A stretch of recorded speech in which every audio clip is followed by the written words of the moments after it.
इस कार्यक्रम के पुण्यार्चक हैं सचिन जैन, शिखा जैन, सारांश जैन, सार्थक जैन, डाबरी एक्सटेंशन जनकपुरी, वैभव आकांक्षा, सिद्धि जैन गुरुग्राम, माया जैन, नीरज जैन, किरण जैन, पीयूष जैन, नवीन शहादरा दिल्ली, श्री धर्म सिंह जैन, शांति देवी जैन, विपिन जैन, संध्या जैन, पुत्र अभिषेक जैन, द्वारका दिल्ली निवासी।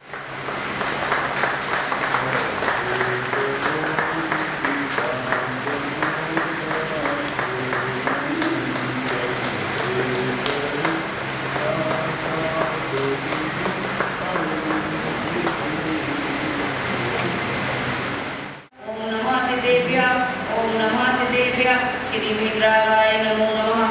ओम नमो भगवते श्रीमते श्रीपार्थितंकराय दादत्म परिवेशिताय शुद्धान पवित्राय सदैजय शंभुवे सिद्धाय बुद्धाय परमात्मे परम सुखाय लोकमयताय अनंत संसार गुणनाय अनंत दर्शनाय अनंत विद्यानंद सुखाय सुखाय बुद्धाय दिगोपस्कराय विश्वारे सर्वेदास रागवी ध्यानी सर्वेन्द्रियां सर्वमोहनियां सगर्माष्टकम्। ओम नमो भगवते कृष्णे गुसाय दिव्य मूर्ते श्री शांतिनाथाय शांतिकराय सर्वविघ्ननाशाय सब रोगों मृत्यु विनाशाय सर्व विनाशाय। ओम ह्रां ह्रीं ह्रूं ह्रैः अतिआवशा नमः श्री आकालोक्याय सौभाग्य सागर दर्शन शुक्रिया अशोक विहार के सब गुरु सौभाग्य सागर जी हमारे हैं देवा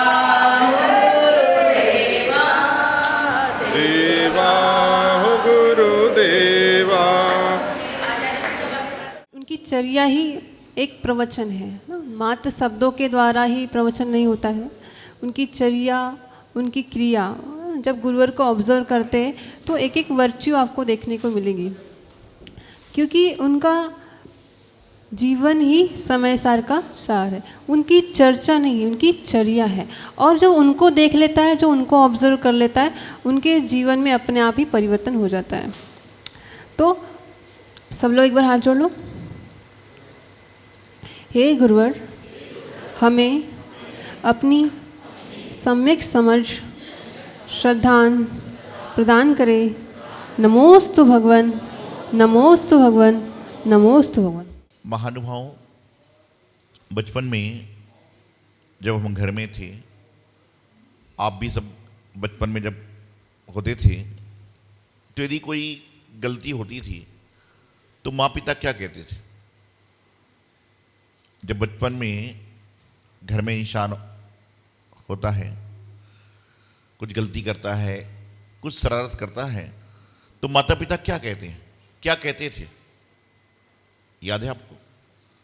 वो कहते थे कि ऐसा काम करोगे तो 4 लोग क्या कहेंगे। कहते थे कि नहीं? 4 लोग क्या कहेंगे। वो 4 लोग कौन है? 4 लोग कौन है? क्योंकि हमेशा 4 लोग कहा गया, कभी 10 नहीं कहा गया, कभी 15 नहीं कहा गया, कभी 2 नहीं कहा। क्या कहा? 4 लोग क्या सोचेंगे। वो 4 लोग कौन से थे नहीं मालूम, लेकिन वर्तमान में आपको 4 लोगों से बचकर रहना बहुत जरूरी है। कितने लोगों से? 4 लोगों से। कौन कौन से 4 लोग हैं? तो सबसे पहला व्यक्ति है रायचंद। क्या है? रायचंद। दूसरा है ज्ञानचंद। क्या है? पहला है रायचंद, दूसरा है ज्ञानचंद, तीसरा है हुकुमचंद। क्या है?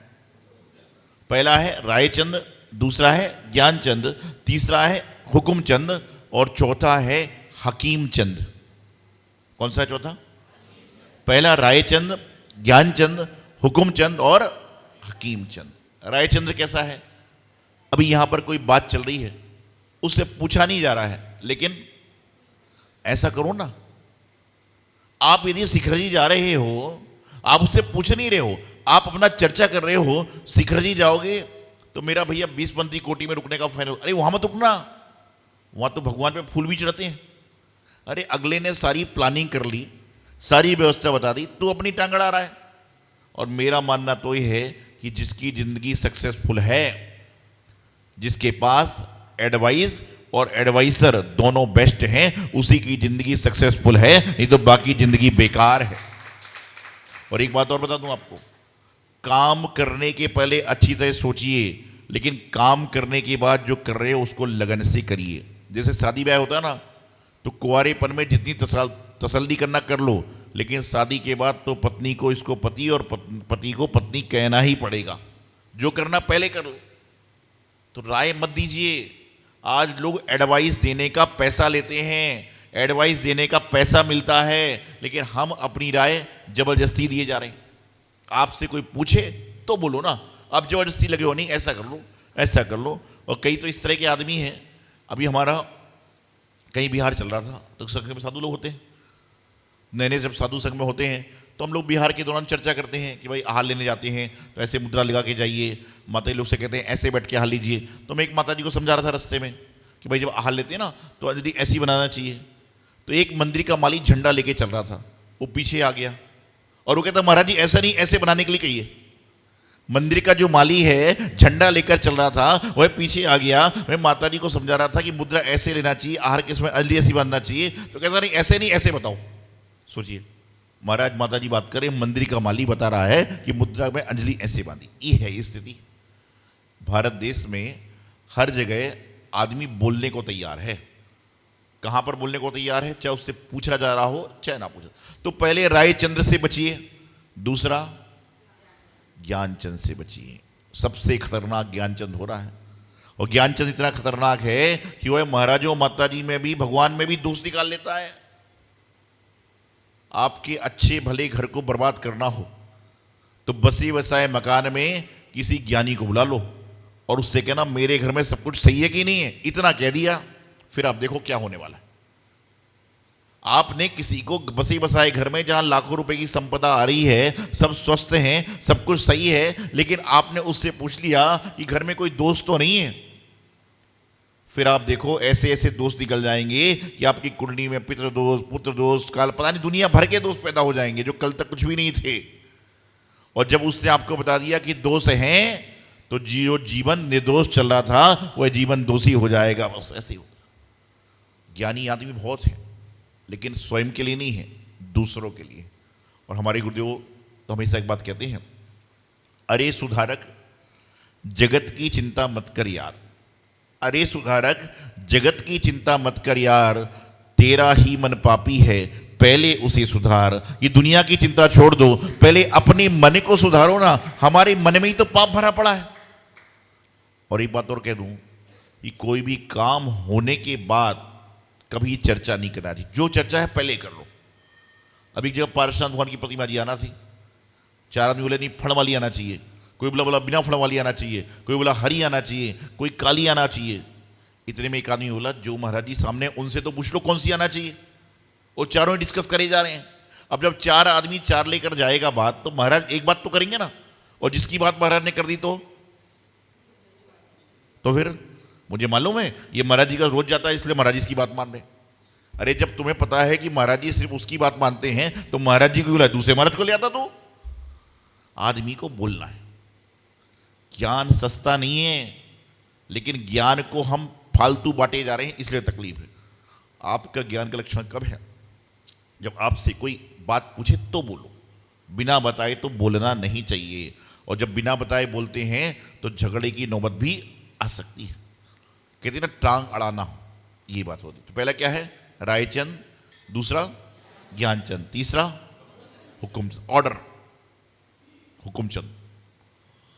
कई तरह के लोग हैं जो अपना हुक्म चलाना चाहते हैं, और अधिकतर मंदिरों में, सभाओं में वह लोग अपना हुक्म चला रहे हैं जिनका घर में हुक्म कोई नहीं मानता, वो मंदिर में आके चला रहे हैं। जिनकी घर में कोई पूछ नहीं है वो यहां पूछवाना चाह रहे हैं।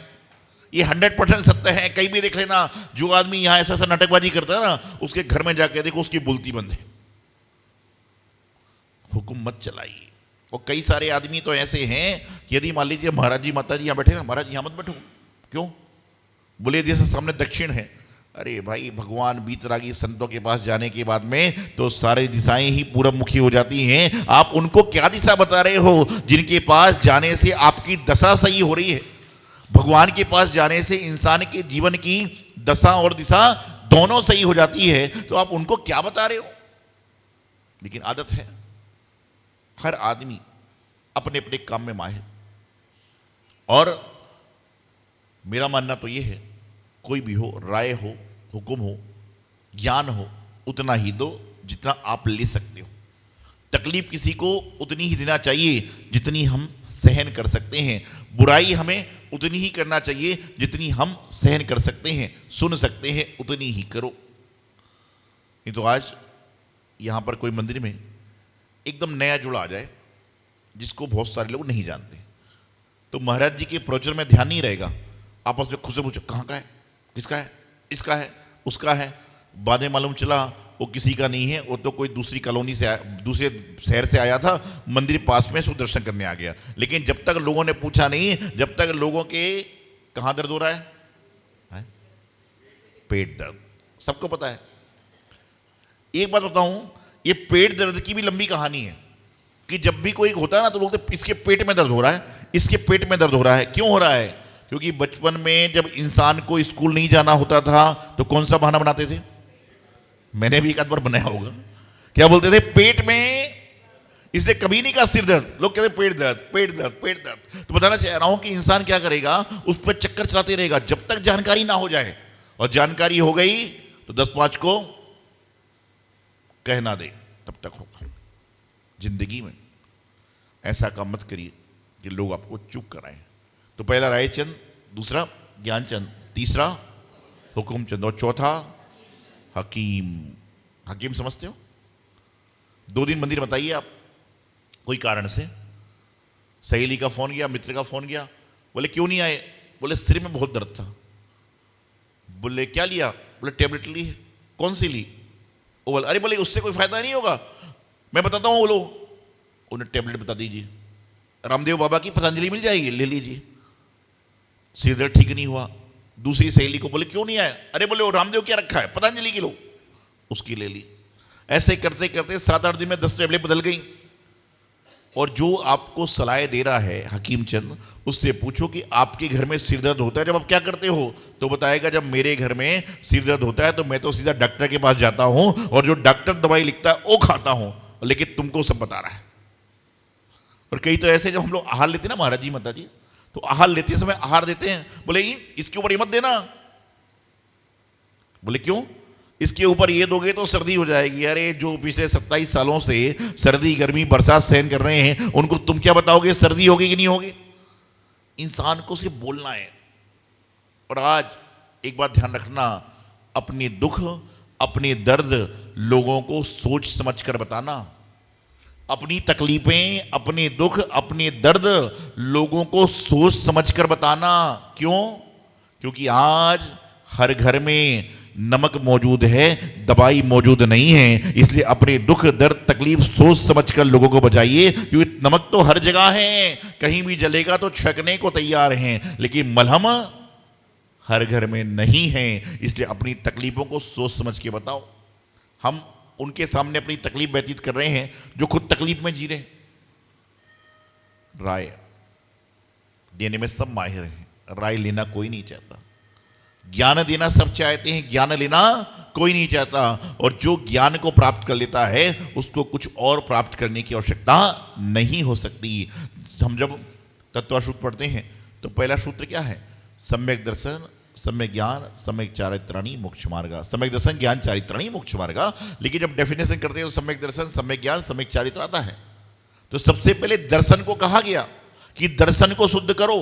अष्टपहणु ग्रंथ में आचार्य कुंदकुंद स्वामी महाराज ने भी कहा, दंसन शुद्धाहु शुद्धणया, कि जिसका दंसन शुद्ध है वही शुद्ध है। लेकिन इंसान ज्ञान में पड़ा हुआ है, चारित्र में पड़ा हुआ है, क्रिया में पड़ा। पहले दर्शन को तो शुद्ध करो, और जिसका दर्शन शुद्ध है उसका ज्ञान चारित्र अपने आप शुद्ध हो जाएगा। लेकिन आज लोग क्या कर रहे हैं? ज्ञान में लगे हैं। कितना ज्ञानी!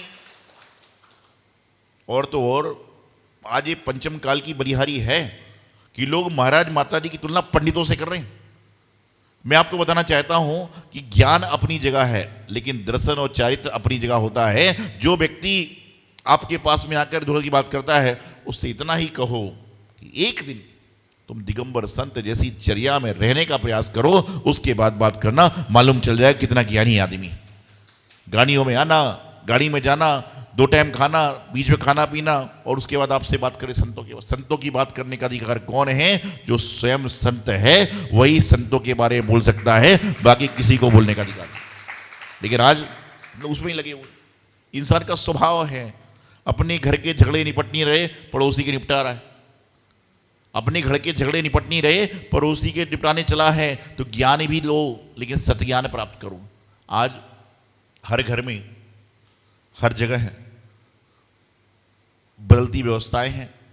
खाने में भी इंसान को विदेशी चाहिए, पहनने में भी विदेशी चाहिए, ओढ़ने बिछाने में भी विदेशी चाहिए। और रहना कहाँ पर है? भारत देश। रहना देश में है, लेकिन सारी चीजें विदेश की चाहिए। और जब विदेश की चाहिए तो जीवन भी कहीं देशी से विदेशी ना बन जाए। ज्ञान भी चाहिए तो कौन सा चाहिए? हिंदी बोलना नहीं चाहता आदमी, किस में बोलना चाहता है? इंग्लिश बोलना आवश्यक है। माध्यमिक लोग मैं कहता हूं बोलो, जिसमें आपकी जनरेशन को पता चले। लेकिन जब देश की बात चलेगी तो हमारी भाषा कौन सी है? मातृभाषा कौन सी है? राष्ट्रभाषा हिंदी है। आपने कभी इंग्लिश मीडियम की पढ़ाई देखी होगी, वहाँ पर अंग्रेजी वर्णमाला पढ़ाई जाती है। तो सबसे पहला लेटर क्या होता है? ए फॉर क्या होता है? ए फॉर एप्पल, मतलब सेब। सेब किस काम में आता है? खाने के काम में आता है। हिंदी की वर्णमाला होती है, वहाँ पे पढ़ाया जाता है आ से अनार। अनार क्या काम में आता है? खाने के काम में आता है। तो दोनों वर्णमाला एक है। Apple, A for Apple, Apple मतलब भी खाना, और आ से अनार, अनार मतलब भी खाना। लेकिन अंतर क्या है? जो अंग्रेजी की वर्णमाला है वो ए फॉर एप्पल से चालू होती है, और जेड फॉर जेब्रा मतलब जानवर। कि जो विदेश की वर्णमाला है वह खाने से चालू होती है और जानवर बना के छोड़ देती है। लेकिन जो मेरे भारत देश की जो संस्कृति है वह आ से अनार से चालू होती है और ज्ञा से ज्ञानी बनाकर छोड़ देती है। यही संस्कृति में अंतर है, यही देश की व्यवस्थाओं में अंतर है कि यहाँ पर खाने से चालू करेगा लेकिन ज्ञानी बनाकर छोड़ देगा, और बाहर खाने से चालू करेगा लेकिन जानवर बनाकर छोड़। यही हो रहा है। ये जितने नाटकबाज विदेशों में रह रहे ना, बर्तन भी साफ कर रहे हैं खुद ही, कपड़े भी खुद ही धो रहे हैं, क्योंकि वहाँ व्यवस्था नहीं, इतना पैसा ही नहीं है। और कहते, एक तो बता रहा था मुझे कि हम लोग 8 दिन तक कपड़े धोते नहीं हैं, 8 दिन में एक बार सर्वेंट को बुलाते हैं और धो के चला जाता है, क्योंकि इतना पैसा यदि उसको दे दिया सर्वेंट को तो कमाई नहीं होगी। और यहाँ पर आने के बाद पानी के गिलास भी लेना नहीं चाहते, बोले मैं विदेश से आया हूँ। और विदेश में तो वो काम कर रहा है जो यहाँ के जैनी नहीं करते।